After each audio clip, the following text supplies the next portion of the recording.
More makeup, please. Welcome back. This is Larry Gurnt with another episode of Emerging Truths. Or at least they seem like it to me. So last week, you might recall, we covered the first half of a top secret leaked document from, I don't know, probably 50s, 60s. And it's really a bombshell. I'm going to cover what we covered last week briefly and then pick up at page 7. How y'all doing? The world's a mess, isn't it?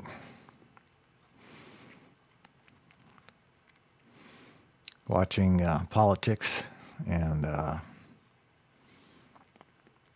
the great divide in our country. Oh my God.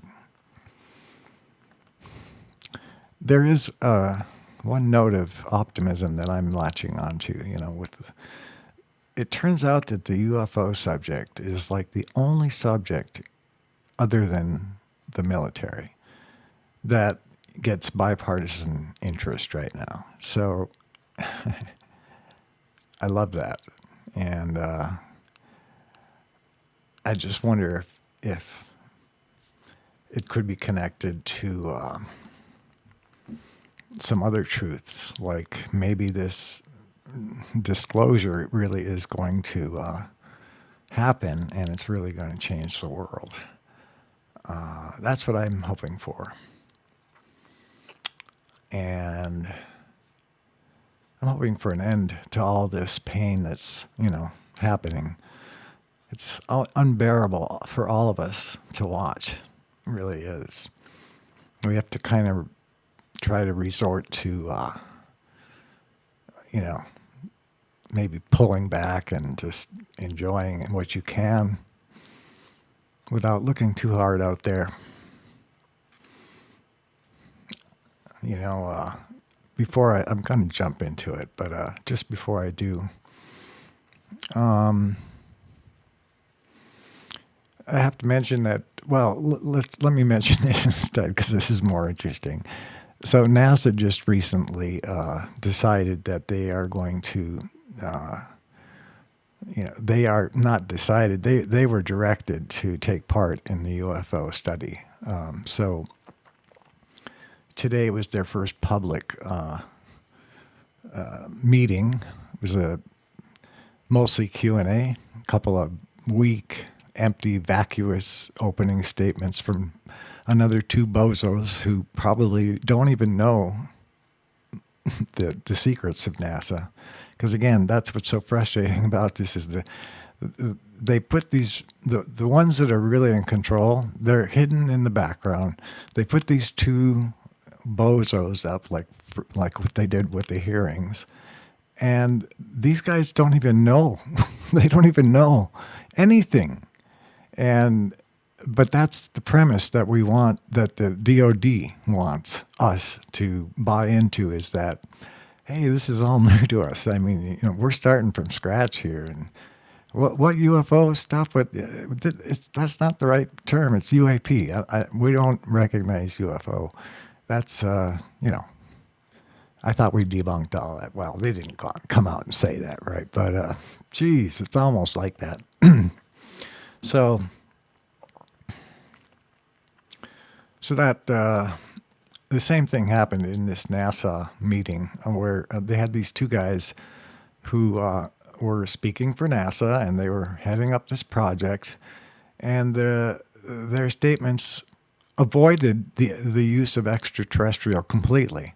And one guy said, I think that more often than like 90% of the time, whenever we find something unusual, it ends up being natural. It just wasn't something we understood before.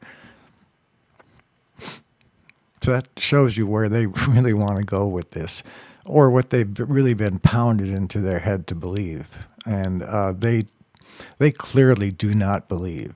And it is a sham, again, for NASA, for our DOD to direct NASA to start this when they've already got we've got eyewitnesses that talked about airbrushing out bases on the moon. We have witnesses that Gary McKinnon brought out the documents that he hacked into NASA's unprotected computers and found a document that was entitled non-terrestrial officers, and it was a list of people. Non-terrestrial. Okay, I mean, Jesus Christ. This is what we're going to get. A fucking continuation of the lies. So we need some help. And we're going to get it. That's what I think. All right, so let me cover what happened in the first half of our Project Aquarius. We found that in 1947 they started this investigation, and it was spurred on by the Kenneth Arnold sightings, the Roswell event, and an actual living extraterrestrial called EBA, which was recovered live. And this is when their investigation started. They also recovered a craft in perfect working condition out there, I think, where one of the crashes happened. But they said that they were unable to figure out how to make it work. They just could tell that it was not damaged in any way. So clearly that was left out for us. And then the document says that MJ12, the people in control, decided to go dark for a number of reasons. The first one they stated was that they had already actually established communication with an alien, EBA, and they assumed that all of these visitors were peaceful and here for exploration only. They were also worried about a public panic and worried about a leak. So all these things, they decided we need to go really secret with this, and underground, completely dark. But they couldn't just go dark without saying anything. So what they did was they started the Blue Book Project, which was a cover for the real investigation that was going on deep, dark, black ops. All right? So at the conclusion of Blue Book, the Air Force officer comes out and makes the official statement that, hey, 90% of this was just, normal stuff, we think. Swamp gas, this and that. There is a small percentage of sightings that remain unexplained. But we cannot, with any reasonable certainty, conclude that these objects could be any sort of conceivable threat to our national security. So we're just going to bow out here, and thank you very much. Good night. And that was where the Air Force went dark. The Special Access Program was started. And this document is speaking to that, and also speaking to the reasons why they went dark, there'll be a few more here that'll be coming up. So that was part one. I think we ended up at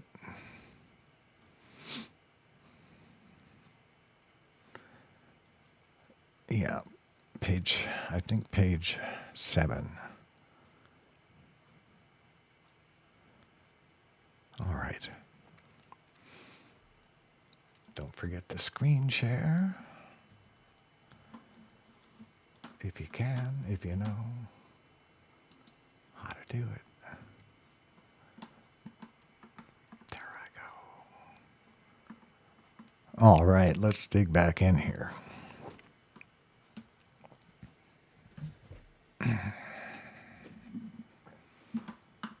Most government documents pertaining to UFO sightings, incidents, and governmental policies, including Project Blue Book, have been released to the public under Freedom of Information Act or under various other release programs. MJ12 felt that the remaining documents and information not relating to Project Aquarius, relating to technological facts regarding aliens, medical matters, the fact that an alien was captured alive and survived for 3 years under secrecy, cannot be released to the public for fear the information would be obtained by SHIS. There was other information obtained from EBA that was deemed sensitive and not releasable to the public. Here's where we get into a bombshell.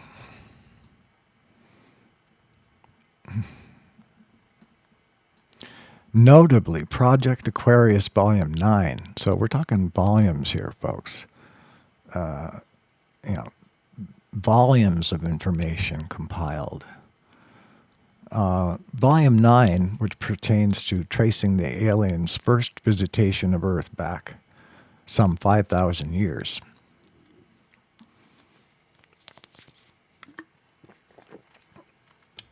Okay, that's a new one on me. I've heard lots of different times, so it's another data point. Maybe it was this race that went back 5,000 years to their first contact. But anyway, here comes the bombshell. EBA reported that 2,000 years ago, his ancestors planted a human creature on Earth to assist the inhabitants of Earth in developing a civilization. Fail. And of course, that would have been Jesus, obviously. This information was only vague, and the exact identity or background information on this Homo sapien was not obtained. That is worded very strangely to me.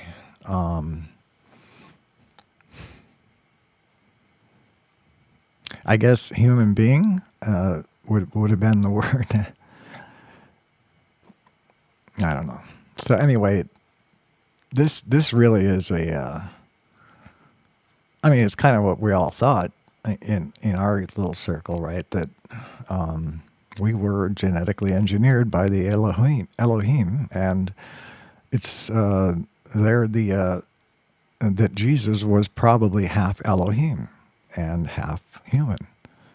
And he actually was like mostly human, just telepathic and psychic and all that kind of stuff. Yes, but chosen for a role. And did it well.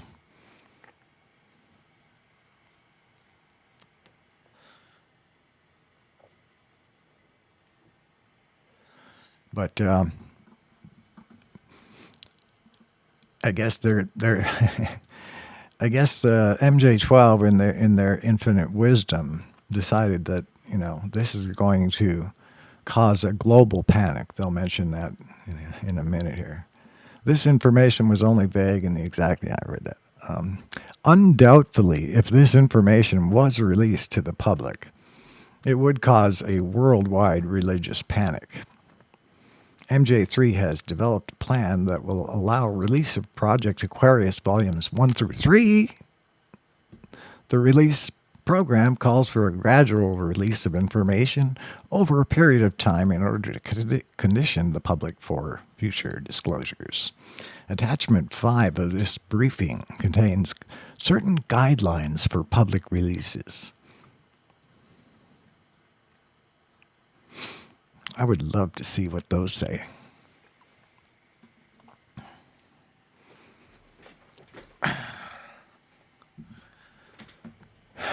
Well, you've heard me say this before, but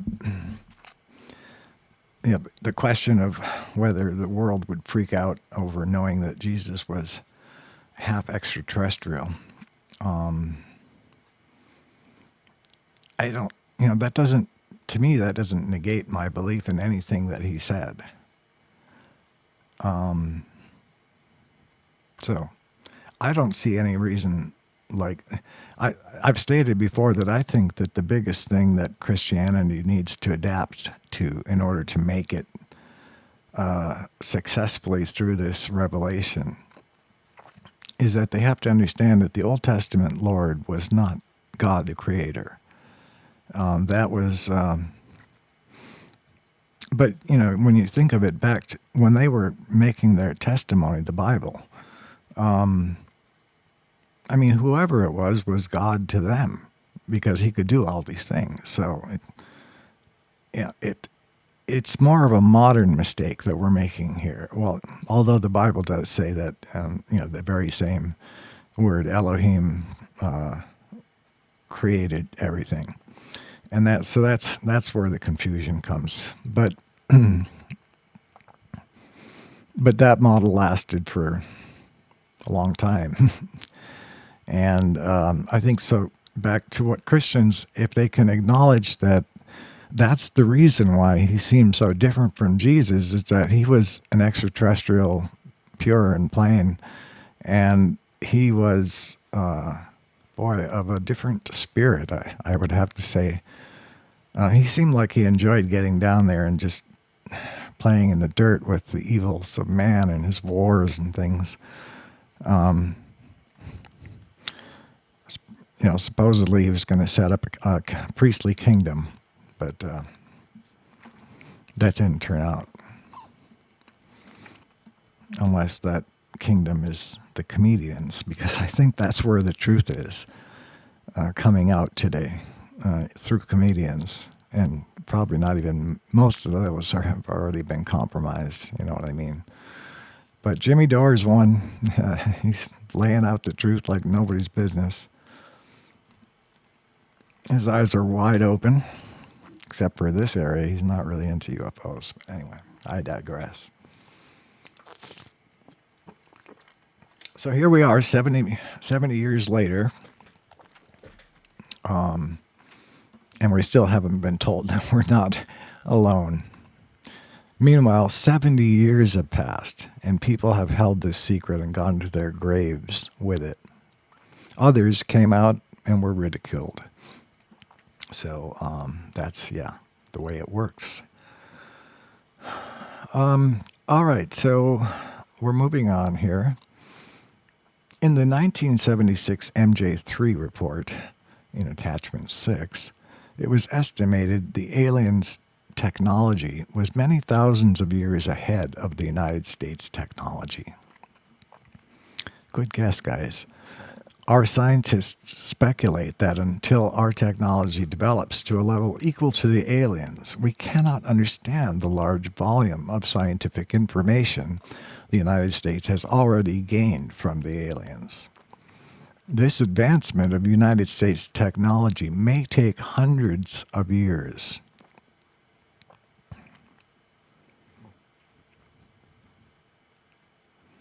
So that was a very honest admission there that they really did not get what was what was going on inside these craft, how they really worked. And they speculated that even despite all this information that they had already sort of cataloged and gathered about these things, they still would never be able to understand what they cataloged until their understanding of physics had, gotten much better. So that was a nice admission of humility. Oh God, where is humility today? It's gone. Anyway, so now they're going to go on and talk about sub-projects that are under Project Aquarius. And here's the first one, Project Bando, pro-word risk. Originally established in 1949, this mission was to collect and evaluate medical information from the surviving aliens creature and the recovered alien bodies. This project medically examined EBA and provided the United States medical researchers with certain answers to the evolution theory. Let's read that again.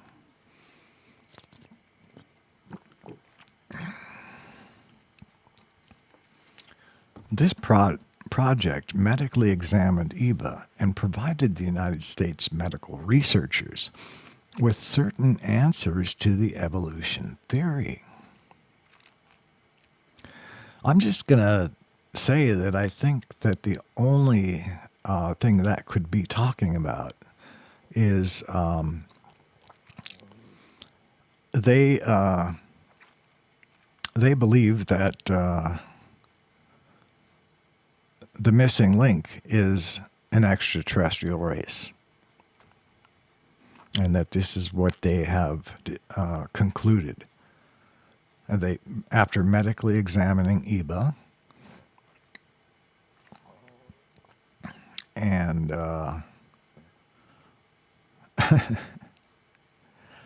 it says they provided certain answers, not even guesses. Like they're sure now that, the ETs were the missing link.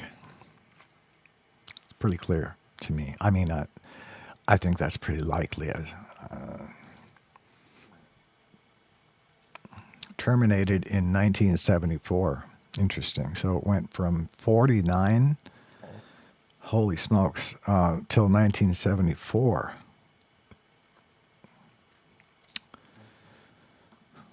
Okay, next sub-project was Sigma, password midnight. Originally established as part of Project Gleam in 1954. Became a separate project in 1976. Excuse me.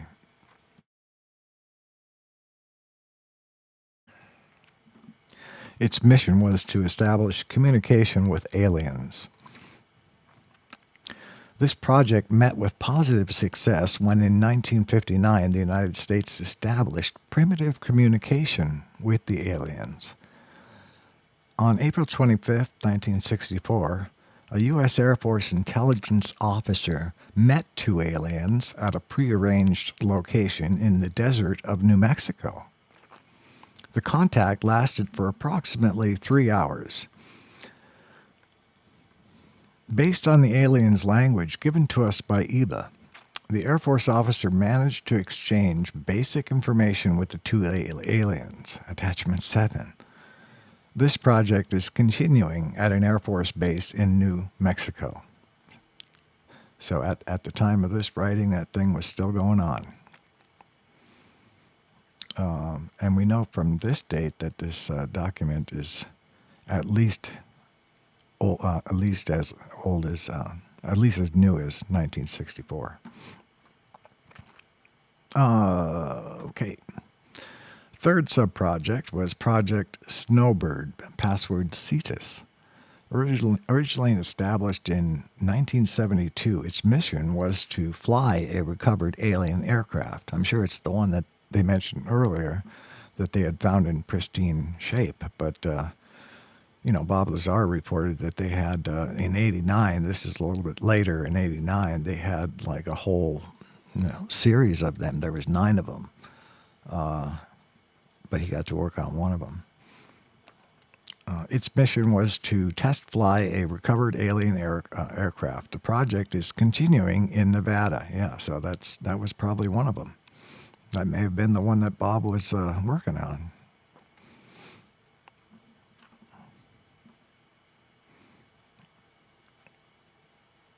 And the fourth sub-project was Project Pounce, pro word Dixie. Originally established in 1968, its mission was to evaluate all UFO IAC information pertaining to space technology.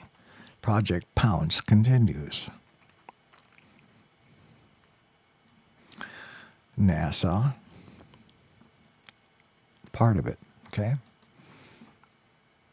They're just bullshitting us with their putting up. They're playing the same game that we saw in the hearings, right?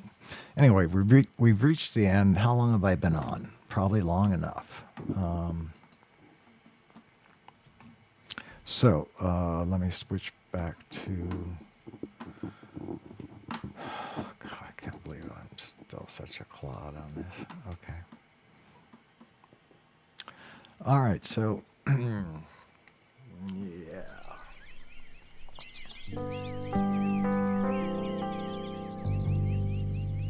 That was one hell of a document.